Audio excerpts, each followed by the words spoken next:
Assalamualaikum warahmatullahi wabarakatuh.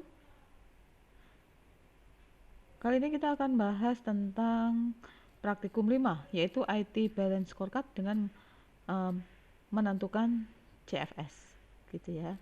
Nah, terdapat beberapa perspektif dalam mengevaluasi kinerja IT, yaitu dari perspektif kontribusi organisasi, ya, atau kita sebut sebagai corporate contribution, ya, contribution.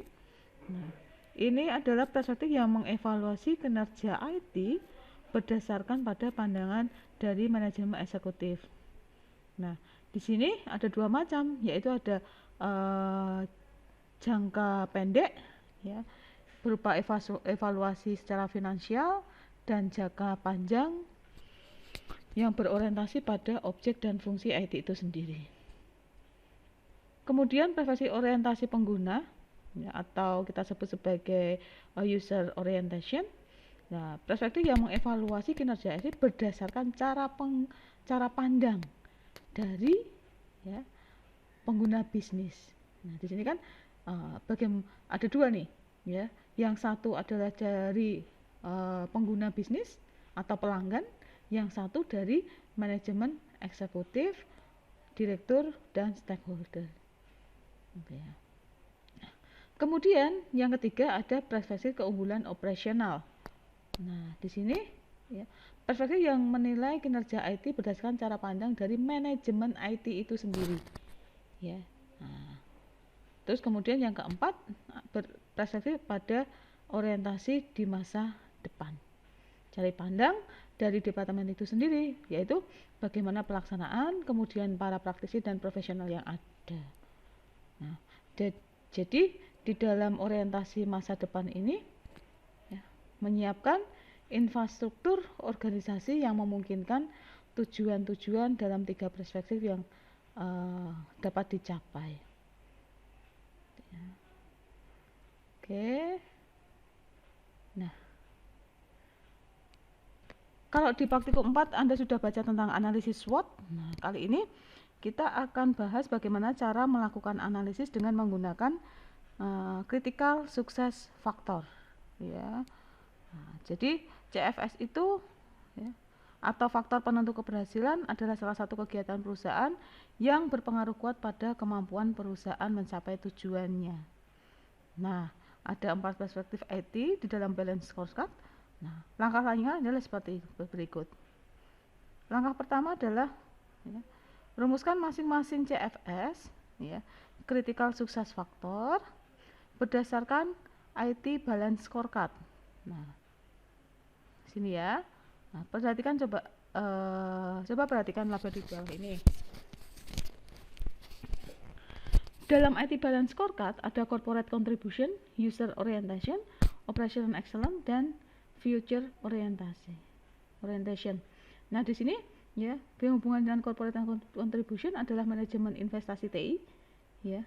Kemudian kepuasan pengguna, keamanan dan pemeliharaan.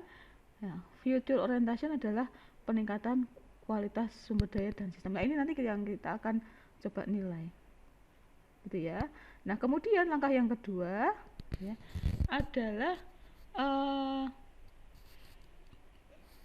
melakukan pembobotan dan rating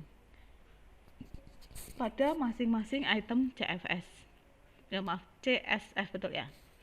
Nah, semisal, ya, manajemen IT, ya, untuk manajemen ini terdiri dari 2 item, yaitu pengguna teknologi informasi untuk investasi, kemudian menyiapkan software yang digunakan untuk mendukung organisasi. Nah, ya, terus kemudian kepuasan pengguna dibagi menjadi 2, yaitu bagaimana layanan berbasis IT dan tindak lanjut, ya, dan masukan konsumen untuk peningkatan produksi. Untuk keamanan dan pemeliharaan dibagi menjadi 2 juga, yaitu melakukan evaluasi dan melakukan layanan purna jual.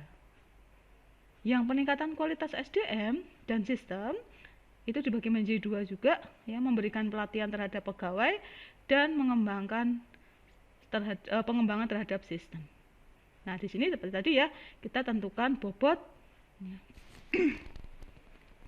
dan ratingnya. Nah, untuk pembobotan ada 1 sampai dengan 5, ya.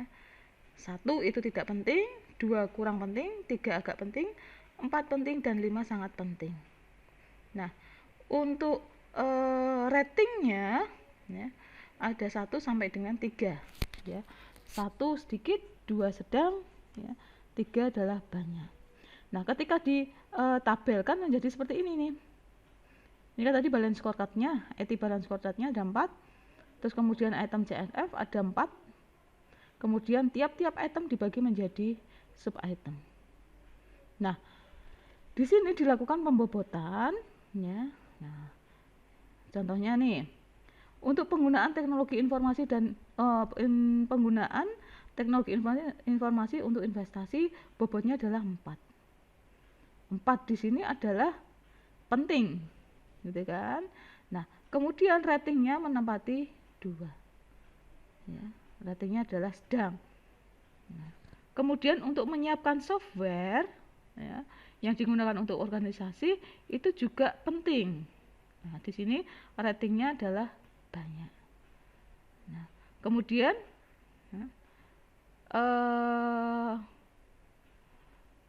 untuk manajemen investasi TI ini diambil dari nilai rata-ratanya, 4 tambah 4 dibagi 2 ya. 2 ditambah 3 dibagi 2 karena ada 2 item jadi 2,5 ya. 2 ditambah 8 20 dibagi 2 karena 2 item jadi 10 gitu ya. Nah, terus kemudian begitu juga dengan kepuasan pengguna, ada 2 ya. Ini bobotnya 3. Untuk layanan konsumen itu agak penting, dia menempati ratingnya adalah 2 sedang. 3 kali 2 adalah 6 ya. 2 kali 2 adalah 4, ini adalah rata-ratanya ya. Begitupun juga dengan operation excellent dan feudal orientasi. Nah, dari tabel yang di sini, dari tabel CFS ya, bisa diurutkan dari yang tertinggi ke terendah. Nah, di sini untuk item CFS ya, untuk peningkatan kualitas sumber daya sistem menempati urutan pertama ya. Nah, hasil rata-ratanya adalah 4 dan 3 karena nilainya di sini ada 12 paling tinggi. Terus kemudian yang menempati kedua adalah manajemen investasi TI ya. Nah, di sini manajemen investasi TI totalnya adalah 10. Dia mendapatkan peringkat kedua. Begitupun juga dengan keamanan dan pemeliharaan dan kepuasan pelanggan. Ya. Latihan praktikum 5 silakan dikerjakan. Di sini buatlah analisis CSF berdasarkan perspektif IT balance scorecard dengan kasusnya. Di sini adalah perusahaan EXZ yang menggunakan sistem informasi hanya pada departemen IT saja. Nah, sedangkan pada departemen pemasaran, komplain, keuangan, dan personalia belum menggunakan IT secara keseluruhan. Nah, perusahaan sudah melakukan inisiatif dengan bergantung pada sistem informasi. Nah, tapi perusahaannya masih mengalami kendala terhadap masalah TI sehingga dapat berakibat pada bisnis perusahaan. Nah, silakan Anda buat berdasarkan IT balance scorecard ya.